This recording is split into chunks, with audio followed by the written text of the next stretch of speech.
Assalamualaikum warahmatullahi wabarakatuh. Baiklah, pada pertemuan kali ini kita masuk ke materi tentang sistem komputer atau komputer. Sebenarnya materi ini harusnya di awal-awal ya, karena sudah terlalu banyak menceritakan tentang peranan TI, alasan TI, pertimbangan TI, dan seterusnya, maka ini agak terlewat sedikit. Nah, untuk itu Ibu akan share screen dahulu, materi sistem komputer ini. Nah, ini, sistem komputer. Sistem komputer itu kalau saat ini sih, sering dikenal dengan komputer saja ya, seperti itu. Nah, ini, kalau secara definisinya adalah sekumpulan elektronik yang saling bekerja sama, dapat menerima data, mengolah, dan memberikan informasi serta terkoordinasi di bawah kontrol program yang tersimpan di memorinya. Nah, artinya apa? Di sini ada proses input, ya, melakukan input, proses, output, ya, seperti itu. Nah, yang diinputkan apa, yang diproses apa, yang dikeluarkan apa, nah itu berada pada sistem komputer semua. Nah, yang diinput itu ya, yang diinput itu adalah data ya. Nah, untuk mata kuliah PTI ini ya, kita ngomongin teknologinya, teknologi input. Teknologi input ini apa contohnya? Kalau kemarin kan sudah sedikit disinggung ya, bahwa banyak sekali teknologi input ini, yaitu contohnya mouse ya, kemudian mouse seperti ini ya mouse-nya, lalu keyboard ya, lalu ada untuk main games ya, joystick namanya, dan lain-lain lah. Lalu dilakukan proses, teknologi proses itu namanya prosesor ya, ada di dalam komputer itu sendiri. Jadi prosesor itu adalah untuk memproses apa? Data, teknologinya prosesor salah satunya. Lalu setelah diproses disimpan, tidak langsung input lalu diproses langsung keluar, tidak. Tapi ada memori untuk menyimpan data ya, baik itu memori sementara maupun memori permanen. Nah, teknologi storage ini ya, ada yang namanya main memory atau primary memory ya, memori utama. Lalu ada secondary memory atau memori tempat penyimpanan kedua ya. Jadi kalau main memory itu adanya di dalam komputer ini ya, dan tersimpan ya. Lalu secondary memory itu memori kedua seperti ini ya, salah satunya seperti yang ada di contoh ini adalah melalui hard disk ya, ini apa namanya itu flash disk, lalu disket kalau zaman dahulu itu, lalu ada juga CD eksternal ya, internal itu tetap secondary memory namanya. Nah, nanti kita bahas lagi untuk storage ini karena ada RAM dan ROM ya. Lalu ini yang keempat, ini adalah keluaran. Jadi input, masukan ya, alatnya itu tadi sudah, teknologinya, lalu prosesor ya, lalu storage, lalu output.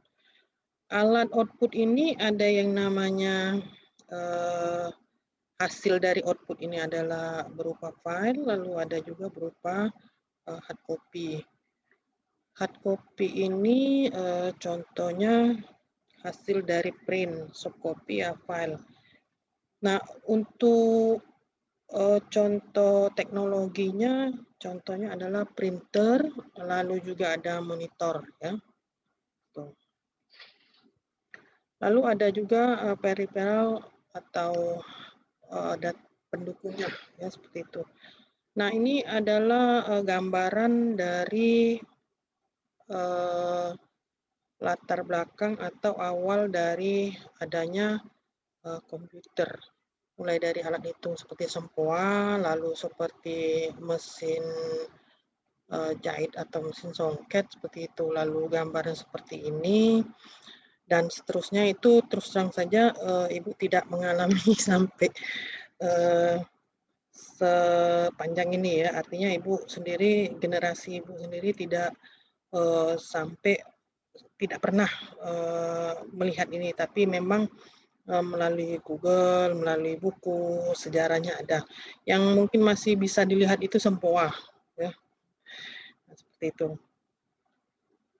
Nah, adapun klasifikasi komputer itu sebenarnya ada beberapa ya. Jadi kalau Ibu sudah baca buku dan Ibu klasifikasikan bahwa komputer itu ada yang dibuat menurut jenis datanya, kemudian ada yang dibuat berdasarkan bidang masalah, lalu yang ketiga itu berdasarkan kemampuannya, lalu ada komputer yang dibuat menurut perkembangannya, dan ada juga komputer itu dibuat menurut ukuran fisiknya, itu E bukan C ya. Nah, seperti itu. Oke, kita bahas yang pertama. Untuk yang pertama itu ya, bahwa komputer yang dibuat menurut jenis datanya dibagi menjadi 3, yaitu digital komputer, lalu analog, dan hibrid.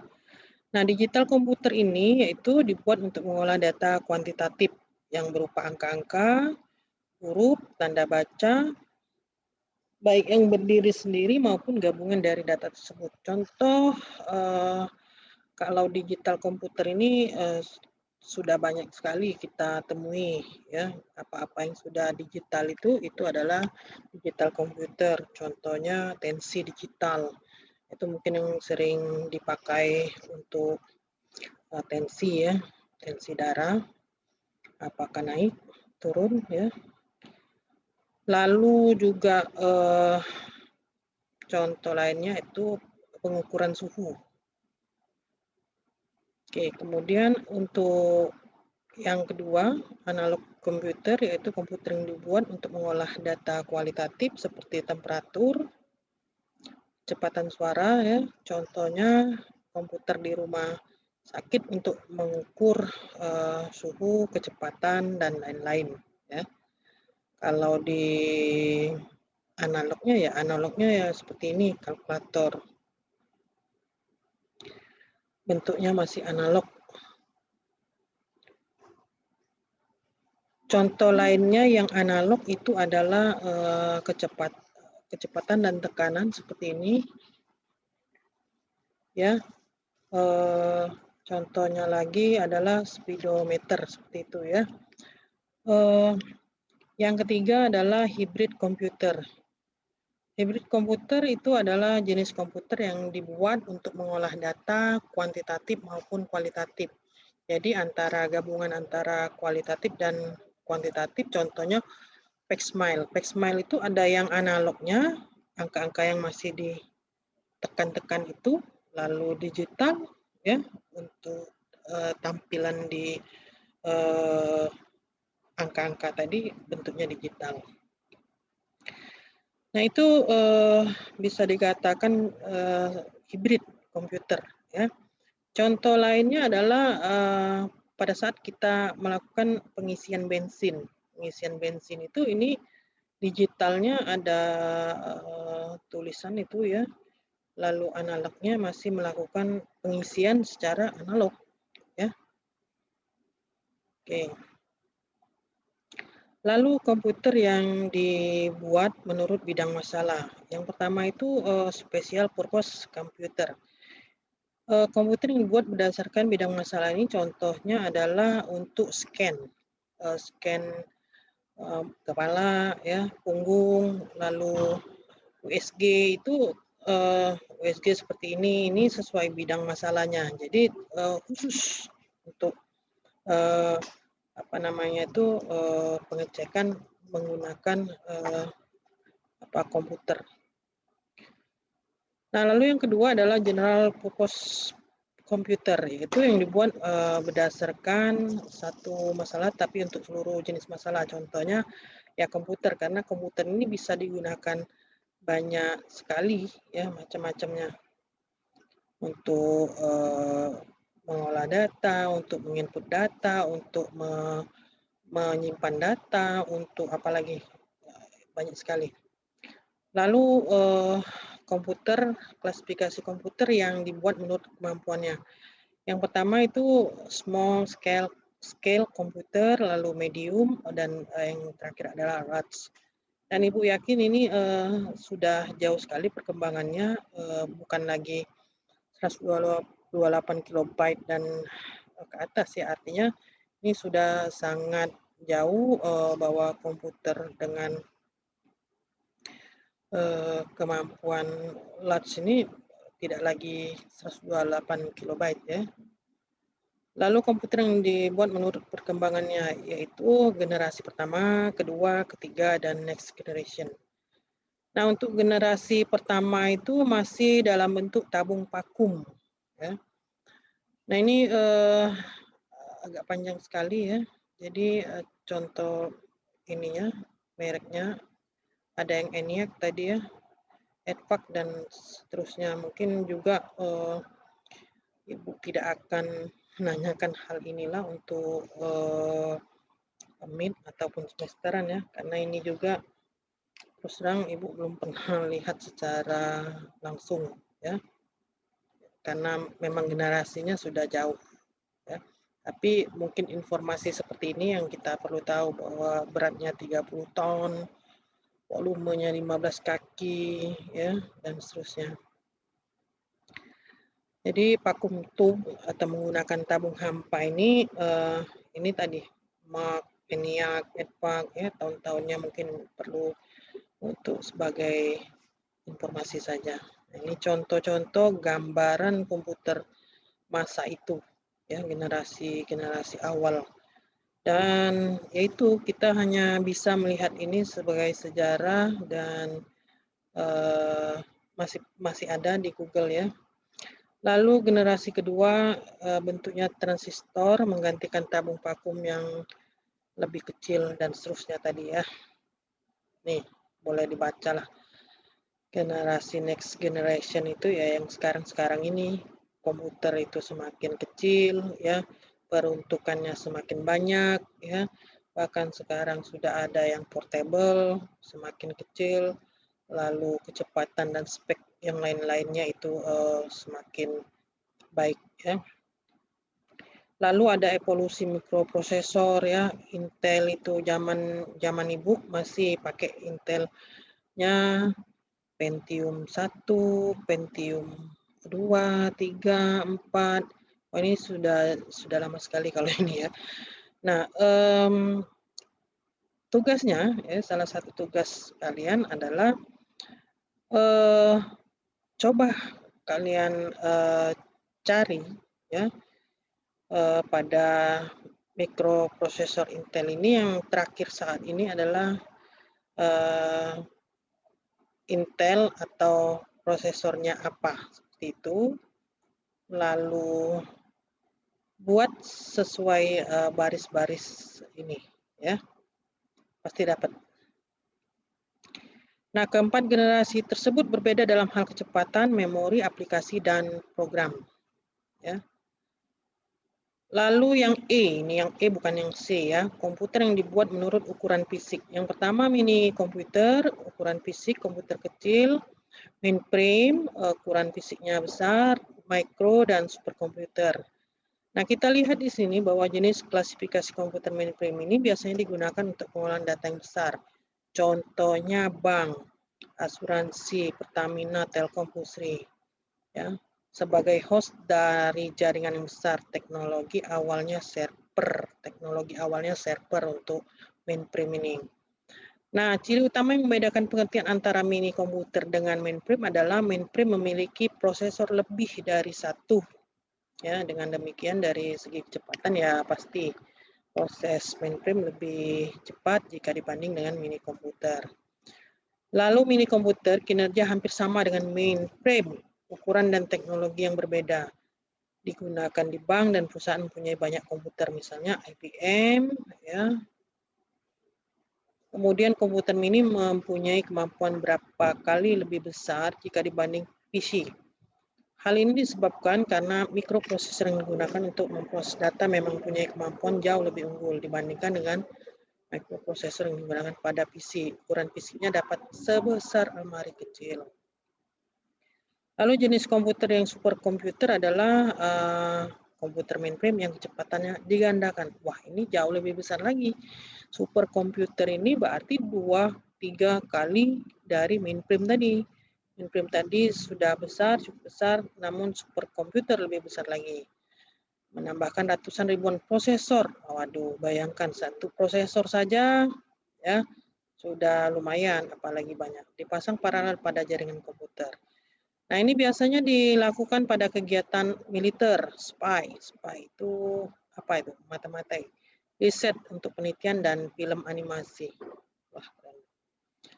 Sesuai dengan namanya bahwa superkomputer memiliki ciri khas yaitu kecepatan proses yang tinggi serta memiliki kemampuan menyimpan data yang jauh lebih besar apabila dibanding dengan mainframe. Harganya ya pasti sudah mahal. Lalu microkomputer saat ini PC ya, teknologi dan fasilitasnya semakin canggih, mampu menggantikan tugas mainframe dan mini frame. Harganya relatif murah. Nah, ini yang sering kita pada tahun-tahun sebelum 2000-an, 2020-an ya. Ini masih berjaya lah. Kalau sekarang monitor sudah tidak tabung seperti itu lagi, rata-rata sudah tipis ya. Pada umumnya PC hanya mampu bekerja untuk melayani satu orang saja, single user. Tapi dalam perkembangannya menggunakan jaringan atau LAN, ya, local area network di dalam satu gedung, PC juga dapat digunakan untuk melayani banyak pemakai dalam saat yang bersamaan. Konsepnya namanya multi-user. Nah, ini beberapa gambaran laptop, notebook, PDA, palmtop, ya. Ini beberapa variannya. Ini definisinya, palmtop itu adalah handle PC, PC genggam. Komputer ukuran sedikit besar dari kalkulator. PDA itu jenis komputer genggam menggunakan pena sebagai pengganti keyboard. Desktop PC, CPU duduk di meja. Tower PC, CPU di samping. Laptop jenis micro, komputer yang mudah untuk dibawa. Notebook mini laptop. Nah, jadi sebenarnya antara mini notebook dan laptop itu berbeda ya. Tapi karena seringkali penyebutannya sama ya, seolah-olah sama, padahal beda sedikit ya berdasarkan ukuran ya. Lalu tower PC ini juga berbeda sebenarnya dengan desktop. Kalau zaman dahulu ya duduk di meja itu yang di bawah itu namanya desktop PC ya. Kalau ini rata-rata Ibu masih pernah melihatnya di zaman Ibu ya. Nah, sepertinya ini lebih kecil dari laptop, ini notebook namanya, dan ini PDA, ini palmtop ya, ini PDA, contoh PDA ya, ini contoh PDA ya. Nah, itu seperti itu ya. Lalu ada komputer yang dibuat menurut pabrik komputernya. Ya, yang kalau zaman dahulu ya IBM, Unipek, yang seperti ini ya. Philips ya, Wang. Ya, sekarang ini ya inilah yang mungkin paling banyak dipakai mahasiswa itu ya. Compaq, Acer, Apple, HP, Sony ya, Asus, Lenovo yang seperti inilah ya paling banyak. Oke, mungkin sekian dari Ibu untuk materi komputer ini. Terima kasih. Assalamualaikum warahmatullahi wabarakatuh.